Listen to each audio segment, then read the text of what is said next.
Romualdez. Wala yun. Ano sir, sa palagay nyo kaya Duterte at saka Marcos ang maglalaban? Malamang. Malamang. Sa malamang. Ngayon pa nga lang eh. Ngayon pa lang ha, Oo. na wala pang eleksyon. Oo. Kinakailangan pa nilang gampanan yung pinangako. Pinangako sa tao. pa lang. Diba? Wala Pinangako namang sa natupad tao. Oo. Na walang natupad. Tumbukin na natin kagad yun, na walang natupad.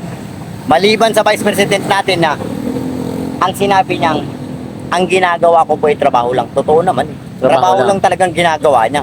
Wala kang ibang maririnig sa kanya kundi kailangan natin ng ganito para sa ganitong Hindi ba sistema. nga nilagay Diba? na si Sara dyan sa DepEd para mapalitan yung Sa ngayon ha, sa ngayon. Sa tansya ko mapalitan lang. yung impression ng taong bayan na Eh di sa magiging intense pala ito pagdating ng 2028, ano? Talaga. Kung sakasakaling maglalaban, Ramdam na tatlo ang ramdam na maglalaban namin. Oo. sa Yan. 2028. Ramdam na namin dito sa kalsada. malalaman niya itong 2025. Malalaman na. Oh, Kung sino mga kalyado. Ngayon pa lang alam mo na. Kulay. Alam mo na kung sinong tatakbo ngayon pa lang. Ngayong Ngayon pa lang, 2028. alam mo ang pakiramdam kasi sa mga ganyan, no? Sa mga politiko. Bago pa magkaroon ng Ang mangyayari dyan, yung partido ni Lisa Aranita at saka mga Dilawan, Tingtawan at saka mga kapagsasalit. ngayon pa nga Pero lang, pag nagsanay pang pwersa ng mga Dilawan at saka ng mga Marcos Royales, sa palagay nyo, kakayanin ng Duterte? malabo yung malabong hindi kaya, lalampaso sila ng mga Duterte. Oh. Sa ngayon pa lang ha, gumawa na sila ng paraan. Nagbigay na sila ng black propaganda para sa ikasira ni Sara. Ang Yeah. hindi nila alam, lalo lang gaganda ang performance, no? Di ba? Pangit kasi sa politika na hindi pabutuhan, dinadali mo ng makakalaban mo, tiyak naman yun. Tiyak naman yun na makakabangga nyo yung babaeng anak ng Duterte. Oo. Pero sana, huwag gumawa ng black propaganda na ikasisira ng tao na hindi naman niya ginawa. Diba? Kasi sa larangan ng kalsada, pag nagsalita ka, kailangan patunayan mo. Wala naman kasi silang patunay. Oo. So paano mapapaniwala ang tao na ginawa nga ng Duterte yung babae? Yeah. Di ba? Wala silang pinakitang katibayan, wala silang patunay na ang binibintang nila is ginawa nga ng tao. Lalo lang nilang inangat yung tao. Hindi nila binababa yung tao, lalo lang nilang inangat. At yan sana si yan, Kabalista. Oo. Ako sabi niya, yun yung team ako, ibig, pero ang susunod na maging presidente si Sara. Sabi niya nga, Duterte out, Inday, Sara, in. May t-shirt kasi yung pinakita sa akin, ganda. Pero ano nga bang ibig sabihin ng Marcos Loyalist? Ang Marcos loyalist kasi, pag sinabing loyalist, kumbaga sa ano, down to earth, kanya ka talaga. Loyalist talaga. Loyalist ka talaga. Loyalista ka ng Marcos. Pero Dapat ba yung Marcos Loyalist suportahan ngayon si Bongbong Marcos sa mga nangyayari ngayon sa Pilipinas? nasa sa kanila na yun. Alam naman nila kung anong nangyari sa Pilipinas. Kasi iba naman 'di ba ang nangyari ngayon sa kanyang ama? Ibang nangyari nung ama niya, ibang pangyayari ngayon. Oh. Kung ang pangyayari nung ama niya is nangyari ngayon, walang laban si Inday.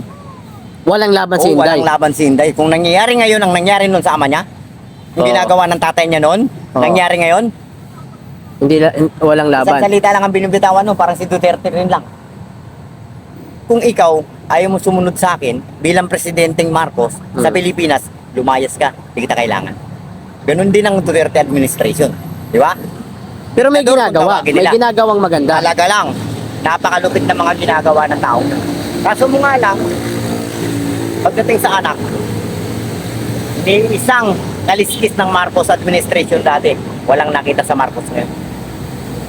Para bang natutuwag siya sa tao, hindi siya marunong umarap ng ano. Naiilang sa magsalita, di ba? Samantalang lahi niya diktador. Oo, ito yung diktador naman talaga lahi niya di ba?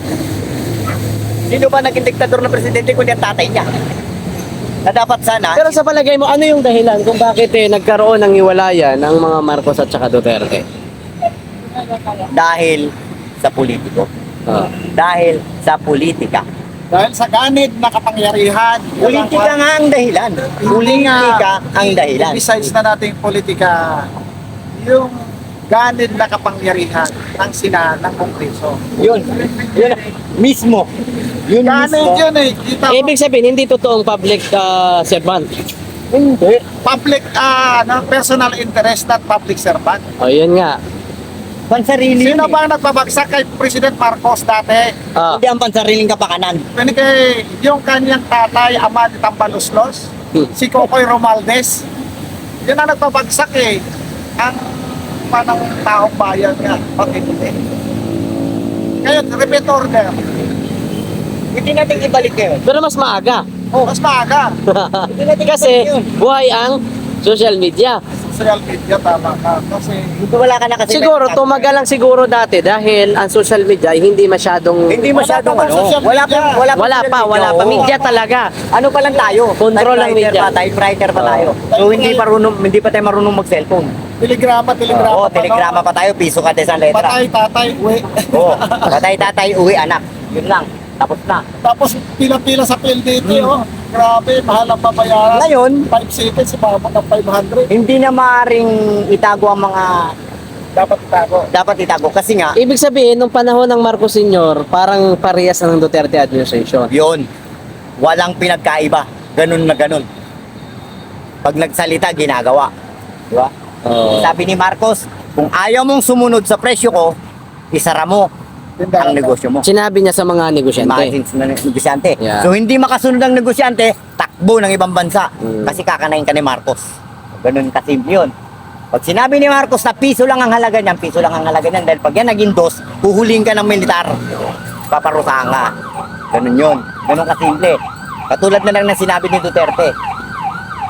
Hindi mo pwedeng itaas yan dong kasi mahirapan ang mga kababayan nating mahirap.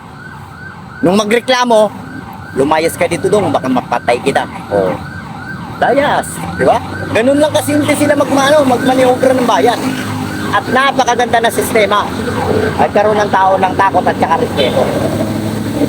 Una, sa panahon ni Marcos, pag sinabing 5 o'clock, kailangan nasa bahay ng mga bata. Sa panahon ni Duterte, alas 6 punto, walang bata sa labas. Totoo yun. Nangyari. Ngayon, pag sinabi mong huwag kang lalabas kasi may ano, dahil yung alam, o, di ba? Walang kinatatakutan ng bata ngayon. Alas 12 ng gabi, pumunta ka sa Ross Boulevard, ang Dami ng mga bata.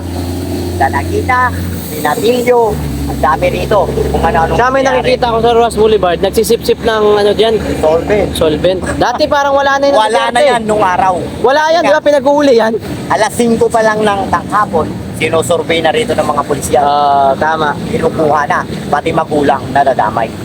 Paano hindi matatakot ang bata? Paano hindi matatakot ang mga magulang? Paano hindi rumispeto ang mga tao? Nangyayari nga yung sinasabi nung namumuno sa atin.